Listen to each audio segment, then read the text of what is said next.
भाई लोग नमस्कार। जी हाँ दोस्तों, खेसारी लाल यादव जी का फ़ैन होंगे तो हो जाइए तैयार, क्योंकि आप लोग के लिए लेकर सुपरस्टार खेसारी लाल यादव जी काफ़ी बलाश लेवल के गाने, उसी गाने के बारे में गाइस बात करेंगे। तो वीडियो को एक लाइक और चैनल को सब्सक्राइब कर देंगे ताकि आप लोग जान पाएंगे खेसारी लाल यादव जी का जो गाना आ रहा है गजबे कमर। इस गाने को कल सुबह में आप लोग के बीच में रिलीज़ किए जाएंगे 7 बजे, यानी कि 7 बजे VR म्यूजिक से इस गाने को रिलीज़ किए जाएंगे। खेसारी लाल यादव और शिल्पी राज के आवाज़ में ये गाना को आप लोग सुन पाएंगे। और दोस्तों बताना चाहूँगा, ये गाना जो है अभिषेक भोजपुरिया जी का लिखा हुआ है गाना है, और इस गाने को म्यूजिक से सजाया है देव गुरु जी ने।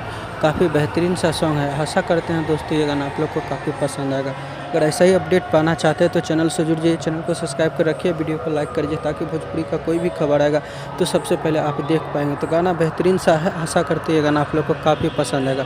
तो कल अपना प्यार और सपोर्ट जरूर दिखाइए। रानी एक्ट्रेस जी के साथ ये गाना आ रहा है, मज़ेदार गाना है। आशा करते हैं ये गाना आप लोग को काफ़ी पसंद आएगा। ऐसा ही अपडेट चाहते हैं चैनल को सब्सक्राइब करके रखिए। मिलेंगे ऐसा ही नए अंदाज में नए वीडियो के साथ। और दोस्तों बता दो, खेसारी लाल यादव जी और प्रिया सोलोनी का बहुत एक बड़ा गाना बहुत जल्दी आप लोग को देखने को